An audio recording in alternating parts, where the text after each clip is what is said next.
You know, I love movies. I love music. Who doesn't love the arts? And one guy comes in regularly. He's a writer. He's a creator. You can find him across social media as the Culture Blaster, they call him.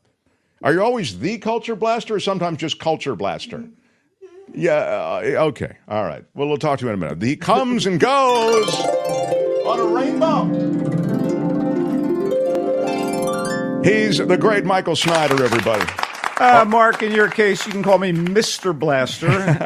Hi, Mark. Are you hi, buddy. Good to on see you. I'm social media, are you the Culture Blaster? No, I am not. I am at Culture Blaster. Okay. No article, except, of course, the myriad articles I've written. Yes. Kim, just how Culture are Blaster. you? Okay. Albert, hello. Yes. All right. Hi, lovely audience. You know, honestly, after listening to Spencer Christian, I'll be straight with you. I am a little concerned about Hurricane Hillary making landfall in California this weekend, but on the positive side, Donald Trump has offered a solution: lock her up. As soon as he heard, as soon as he heard Hillary, he figured, you know, we're fine. Yeah. So, you know, I make the rounds, buddy. Earlier this week, I was in Glendale, California, at a party to celebrate the new location of Analoger. That's analog with a little R at the end.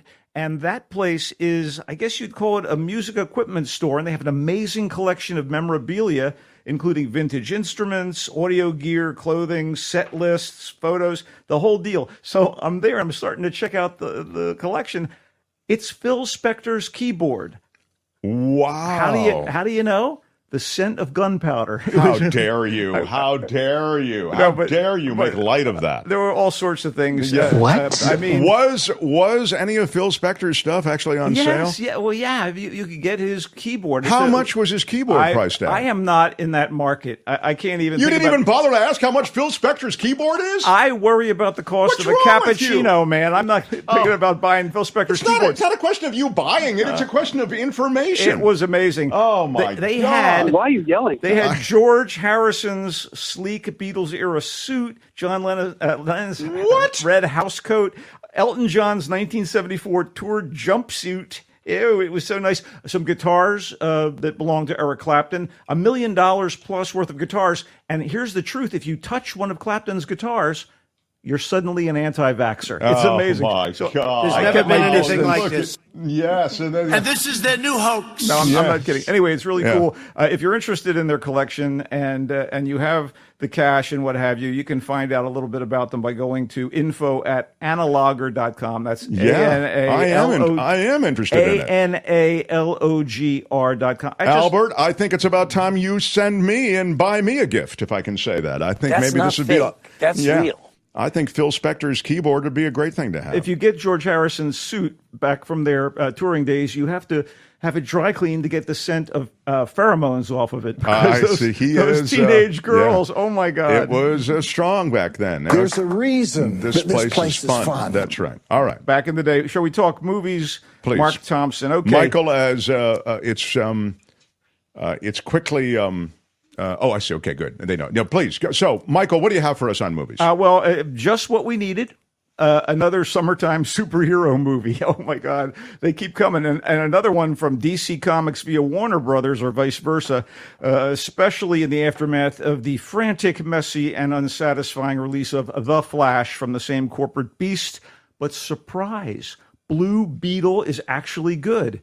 In fact, as DC and Warner's movies go, this is one of the better ones, and it offers representation with its hero and his family that reflects the current comic book iteration of a character who has actually been... You don't know Blue Beetle? I don't know Blue Beetle. This character iteration is a ding word. This character has been around in a couple of earlier forms since 1939. Wow. The original Blue Beetle, Dan Garrett, got enhanced crime-fighting abilities back then by drinking a vitamin potion. I was like, I've been taking my multivitamins. It's a wild idea. Ooh, it's a wild idea. Eventually, Just he might work. would get superpowers from a mystical scarab when he was revived in the mid-1960s by Charlton Comics.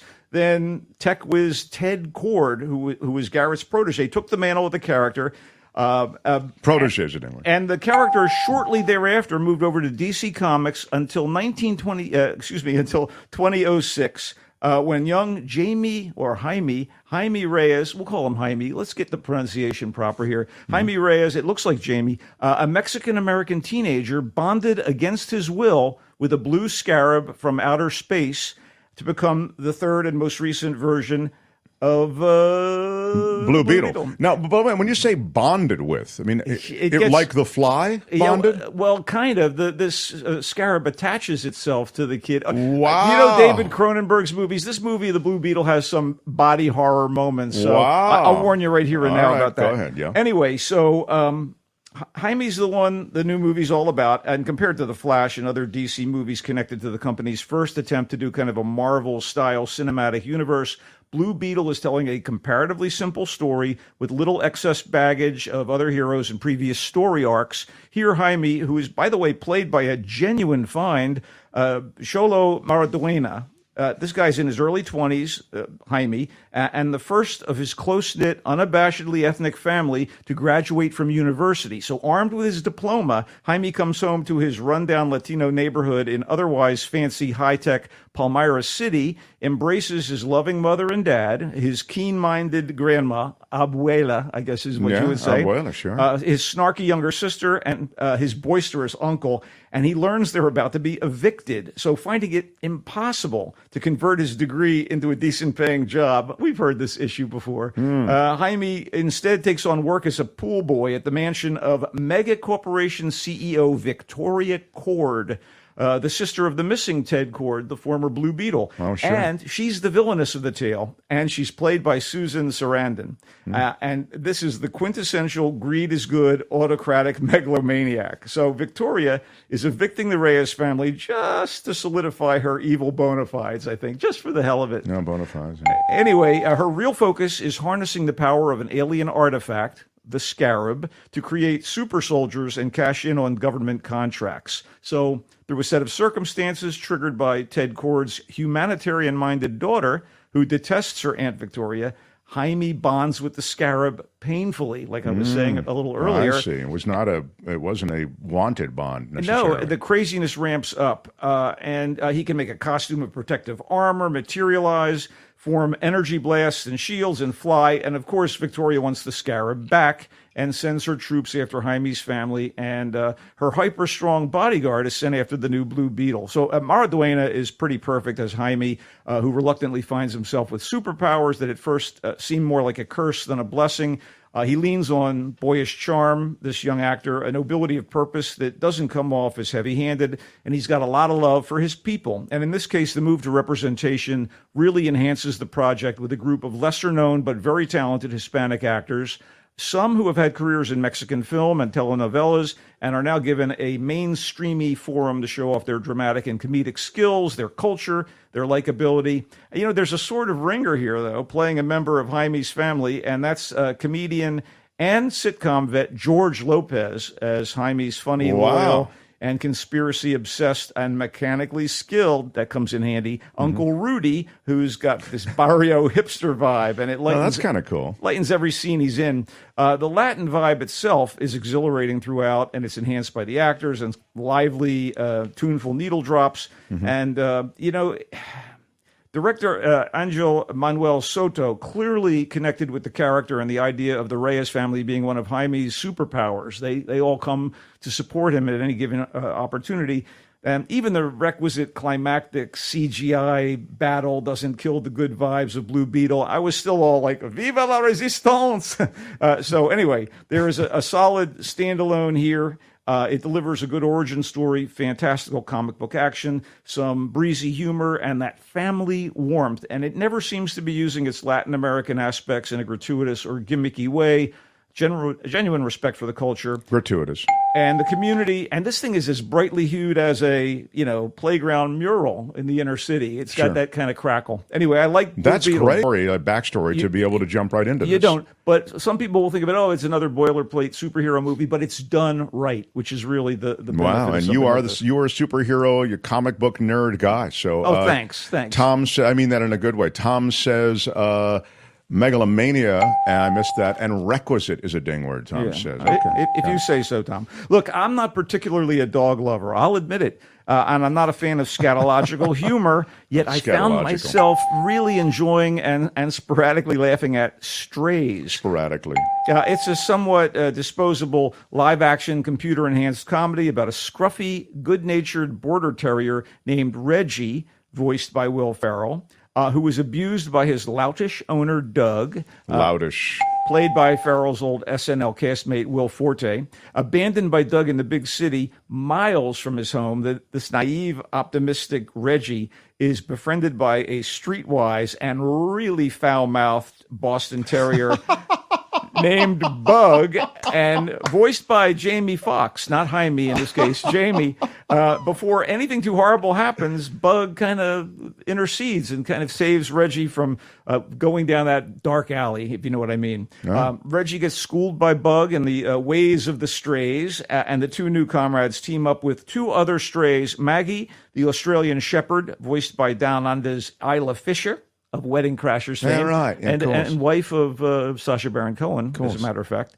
And Hunter, the uptight Great Dane, voiced by Randall Park from Fresh Off the Boat and the Marvel Universe, and also the director of the great recent indie comedy Shortcomings. So his eyes newly opened to the injustices of Doug's treatment of him, Reggie vows to journey back to his home and exact revenge on his cruel master. Oh. And he's going to bring Bug with him? Well, all three dogs are going to join him. I The love other it. three dogs agree to accompany him. So Strays, which, by the way, is directed by Josh Greenbaum, who did Barb and Star Go to Vista Del Mar. Oh, sure. And sitcoms like New Girl and Fresh Off the Boat, which is where he probably bonded to Randall Park, like Jaime bonds with the Scarab, kind of like that. Callback. This becomes a crude homeward bound, right? With calculated bursts of grossness, but there was a surprising sweetness regarding the canines together and the more nurturing and kind-hearted side of human-dog relations. As I suggested, it's got quite a few laughs, but I have to warn you, and I'm going to hammer this, vulgarities abound. There are many F-bombs, many. I heard, by the way... Well, they put the R rating in the poster. They put it right over Bug's mouth. And rightly so. I heard, by the way, that the original catchphrase on the poster for the movie was, "You'll believe a dog can curse." Anyway, many dogs curse in Strays. Okay. Oh. Wait. Tell you, little friends, the dreams do come true. Anyway, fuller disclosure, it's filthy. And by filthy, I am speaking of feces and dog genitalia jokes as well as the language. But that said, the voice work from the four main dog actors was nails, and Forte doesn't hold back when embodying Doug's scumminess, and even if it's ultimately forgettable, and it kind of is, I was entertained by Strays, and that counts for something. Like Blue Beetle, it's in theaters this weekend, but if it sounds like your thing, and dog fanciers that might take to it, do a bargain matinee price, or just wait for streaming. Wow. All right. He liked it. Yeah. What else you got for us? Yeah, let's get a little snootier. You're always saying, oh, he knows the superhero stuff, he knows the foreign stuff. That's true. You've got the broad breadth of things that you know. All right. Love Life is a sad but rewarding Japanese drama about Taiko and Jiro, a wife and husband who live with Taiko's 10-year-old son, Kita, in an apartment situated across a courtyard from the building where Jiro's parents live. Oh, that can't be problematic. It's like Everybody Loves Raymond, but with Asians. Yeah, not so much. No? Not so much. Okay. No. So Jiro's father doesn't like Taiko, even though Jiro's mother is friendly to her daughter-in-law.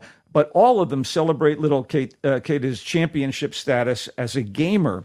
Unfortunately, a tragedy strikes, which results in the return of Keita's father, Park, who ditched Taiko and Keita some years back. So Park happens to be deaf and what we like to call unhoused these days.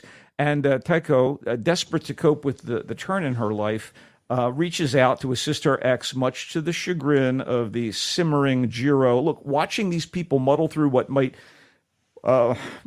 be lightly referred to as an unfortunate turn of events sounds like a bummer. But the screenwriter-director Koji Fukada has made a fascinating and somber behavioral study of love, loyalty, pain, and guilt that is worth a watch. Fumino Kimura is particularly impressive here as the broken but good-hearted and determined Taiko, who is trying to somehow survive in the face of unexpected loss. I thought Love Life was pretty powerful, and again, it's somber and it has a deliberate pace to it, but I found it, as I said, rewarding. It's in theaters now. Art house theaters, I'm sure. I see. This is not competing with Blue Beetle for your attention, people. But you really like this. I did. Is this going to make me cry? It'll choke you up a little bit. It's a little sad. Well, make sure you just don't cry. All right. Anyway, so there's that. Let's do some quickies. So I'm sorry. Once again, it's subtitles. Yes, of course, in Japanese, in Japanese and, that's and right. Korean with subtitles. Park is Korean-born. Got it.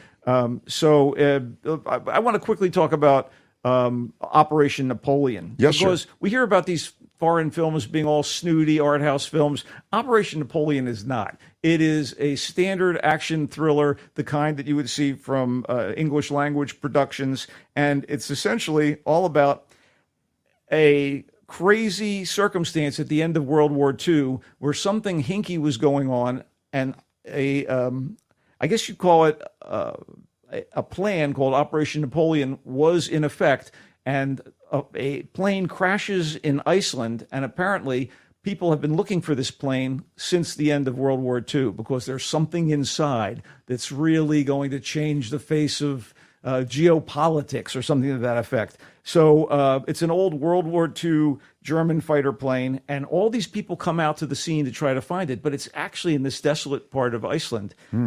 Desolate.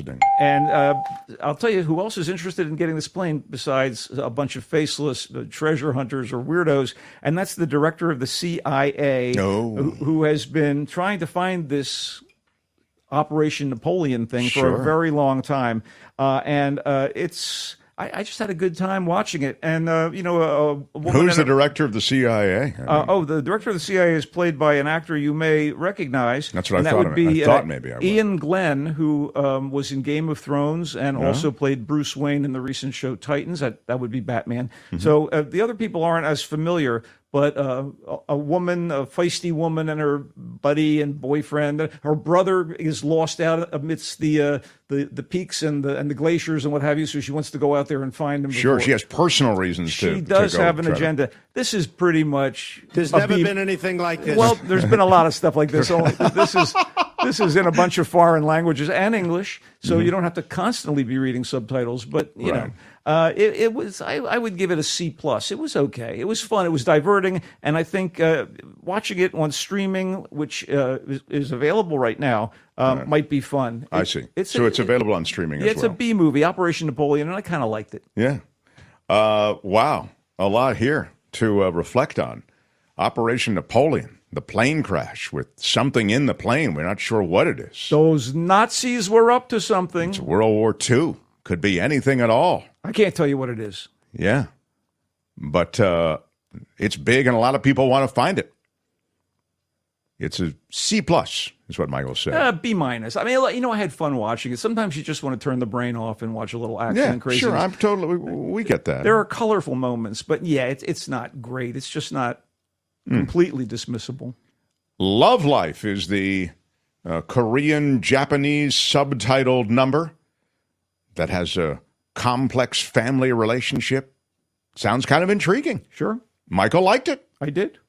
Strays is the Jamie Foxx and Will Ferrell film. It's dogs that talk. And not only do they talk, they cuss almost wall to wall. Well, right? I don't know. I don't want you to bleep me, but that's not that. What? Okay. I mean, but they hatch a revenge plan. Right. The most beleaguered of the four decides to get Beleaguered revenge is a ding word. on his master. Yeah. Strays is the name of that one. It's in theaters. Blue Beetle is the DC comic superhero film reconstituted and reborn. And it has a cool Latin flavor that you like. Spicy. Spicy. And it's a DC comic inspired world. And it's better than many of them. It's certainly better than The Flash, which came out earlier this year. You know, Mark, I do want to quickly say on the TV front, I've been finally watching the episodes of the new season of Black Mirror, the sci-fi show that's kind of predicated on the digital world we now live in. And the first one I watched, Joan is Awful. Highly recommend that on Netflix. Black Mirror, Joan is Awful, with Annie Murphy of Schitt's Creek, Salma Hayek, and others I don't want to mention because there are surprises involved here. People kind of want to get on the Black Mirror train. Sure. And Annie Murphy, she plays a young woman she's sort of a corporate middle management type, and she finds to her shock that her life is being adapted into a TV program, a prestige miniseries, and she has no... That can't be real. That's a great premise. It can't be real. Anyway, Joan is Awful, and along with USS Callister from a few years back on Black Mirror. That's so terrific. You got to watch them. That one was with Jesse Plemons and Kristen Milioti. Anyway, just a big thumbs up for Black Mirror. I always love it, and Joan is Awful is great. If you want to reach Michael specifically on any subject, follow-up questions, whatever, as I've mentioned, it's at Culture Blaster across social media. A great writer. You're still doing you're doing the Coastal Commuter. I thought you're doing it on a blog. Where are you doing it now? I'm actually turning it into a bit of a podcast. What would you call it? Kind of a podcast. Yeah. Will you keep us posted on that? Because we'd love to promote it. I will. And if you want to check me out on Threads, I'm Mike the Knife 123. Mike the Knife 123 on Threads. As I am on Instagram. So Mike the Knife 123 gets a lot done on both Instagram and Threads. And yes. You can hear Mark and I talk on a regular basis. If you go to the Facebook Michael Snyder's Culture Blast page, plugs over. I think it's Mark and me, by the way, not Mark and I. But oh yeah, you're probably right. Anyway, I think I'm just too afraid of the impending hurricane to think straight. He comes and goes on a rainbow. Bye-bye, Michael. Go Giants! We need to win. We need the win, Giants.